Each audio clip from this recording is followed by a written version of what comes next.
नमस्कार, हम आप लोगों का इस YouTube चैनल पर स्वागत करते हैं। मित्रों, आज का जो हमने टॉपिक लिया है वो है basically Shannon-where model of communication process. Shannon-where model of communication process.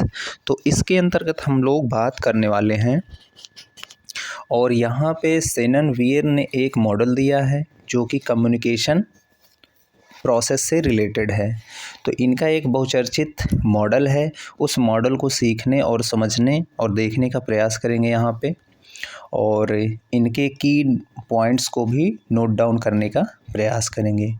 और अगर आप चैनल पर नए हो तो चैनल को सब्सक्राइब करके बेल आइकन को प्रेस कर लीजिए, जिससे कि हमारे लेटेस्ट वीडियोज़ आपको प्राप्त होते रहें।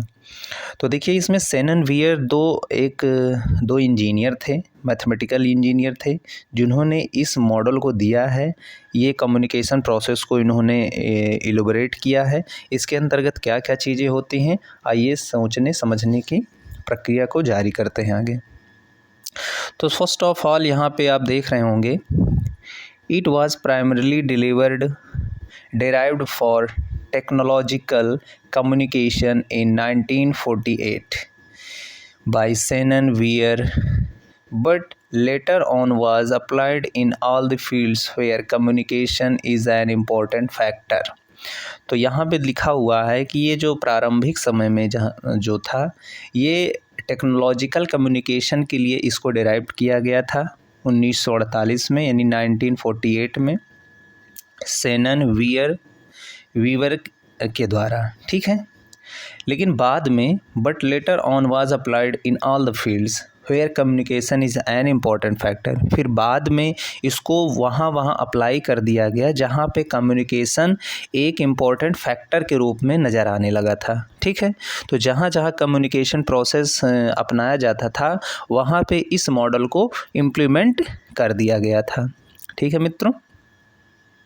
फिर आगे हम बढ़ते हैं इसके अंतर्गत। तो ये देखते हैं कि Shannon was American mathematician and electronic engineer. Shannon जो थे वो एक अमेरिकन मैथमेटिशियन थे और साथ ही साथ इलेक्ट्रॉनिक इंजीनियर थे।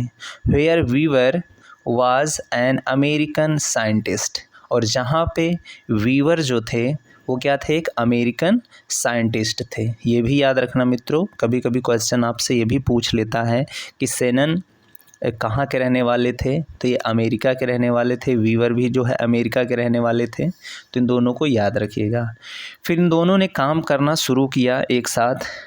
तो both together published an article, एक अपना आर्टिकल पब्लिश्ड किया वेल सिस्टम टेक्निकल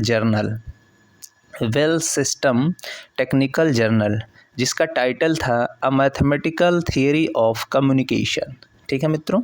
इन दोनों ने मिलकर के एक आर्टिकल को पब्लिश किया वेल सिस्टम टेक्निकल जर्नल में, और जिनका टाइटल था a mathematical theory of communication, ठीक।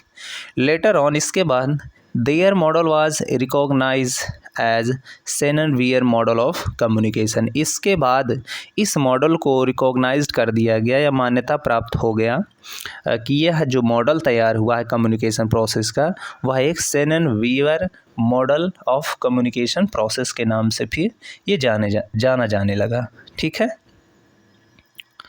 फिर आगे हम बढ़ते हैं। तो यहाँ पे अब हम आपको दिखाते हैं कि शेनन-वेयर मॉडल को किस तरीके से इंटरप्रेट कर सकते हैं, इसकी क्या प्रक्रिया होती है।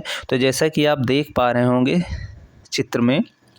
पिक्चर में आप देख पा रहे होंगे कि यहाँ पे हमने एक लिखा है, पहले सर्कल में लिखा है सेंडर, फिर हमारे पास इनकोडर है, फिर हमारे पास ये जो हमारे पास लिखा हुआ है इसको हम नॉइज़ लिख सकते हैं, नॉइज़,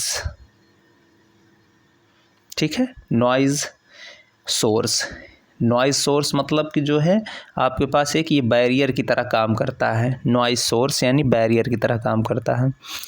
उसके बाद यहाँ पे हमारे पास डिकोडर है, यहाँ पे हमारा रिसीवर है, यहाँ पे हमारा फीडबैक है। तो इसका जो प्रोसेस है, तो शेनन-वेयर ने ये मॉडल के अंतर्गत आपके पास क्या होना चाहिए, सबसे फर्स्ट ऑफ ऑल होना चाहिए सेंडर, और सेंडर को हम लोग बोलते हैं इंफॉर्मेशन सोर्स। इसको हम बोल देंगे मित्रों इंफॉर्मेशन सोर्स, ठीक है, इसको नोट भी कर सकते हैं।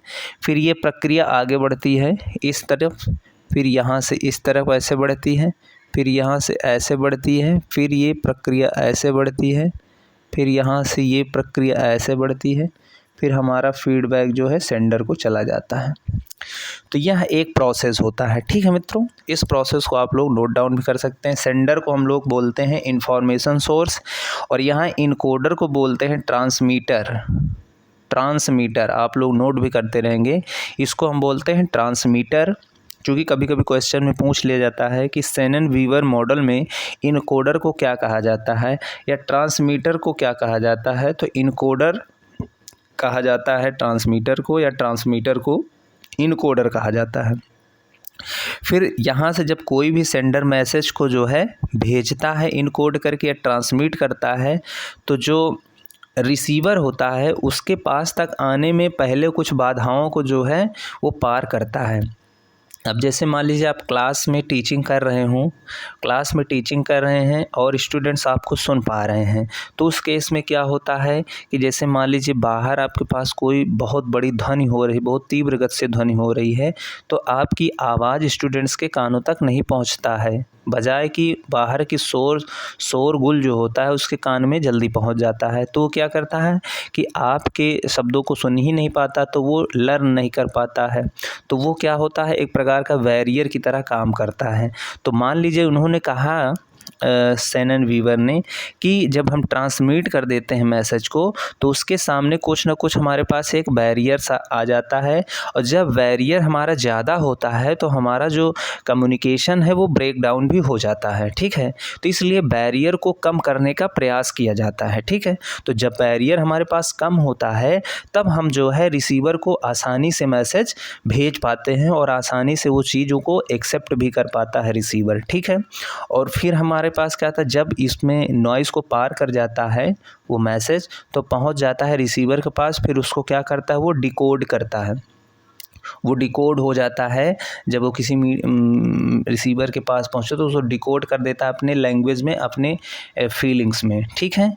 फिर रिसीवर फिर क्या करता है, जब रिसीवर डिकोड कर लेता है तो रिसीवर क्या करता है, वहाँ से फीडबैक देता है सेंडर को। यानी फिर ये देखिए प्रोसेस हम चलते हैं, फीडबैक देने का प्रयास करता है कौन, रिसीवर। और रिसीवर यहाँ पे क्या करता है, अच्छा एक चीज़ और यहाँ पे हम आपको बता दें कि जो डिकोड होता है इसको हम लोग बोलते हैं रिसेप्शन। यहाँ पे याद रखिएगा रिसेप्शन, ये सब नोट कर लीजिएगा मित्रों, ये ज़रूरी है। यहाँ पे सेंडर को हम इंफॉर्मेशन सोर्स बोलते हैं, इनकोडर को हम लोग ट्रांसमीटर बोलते हैं, डिकोड को यहाँ पे हम रिसेप्शन बोलते हैं, और रिसीवर को हम लोग डेस्टिनेशन बोलते हैं। रिसीवर को यहाँ पे हम डेस्टिनेशन बोलते हैं, नोट कर लीजिएगा मित्रों, रिसीवर को यहाँ पे हम डेस्टिनेशन बोलते हैं, ठीक है। फिर इसके बाद फीडबैक देते हैं, फीडबैक जो है जहाँ चला जाता है सेंडर के पास चला जाता है। तो ये पूरी प्रक्रिया हमारे पास क्या होता है, इन्वॉल्व हो जाता है, और जिससे कि हमारा कम्युनिकेशन प्रोसेस कंप्लीट हो जाता है। तो यही है आपके पास Shannon Weaver model of communication process. तो आई होप आपको ये प्रोसेस अच्छा भी लगा होगा।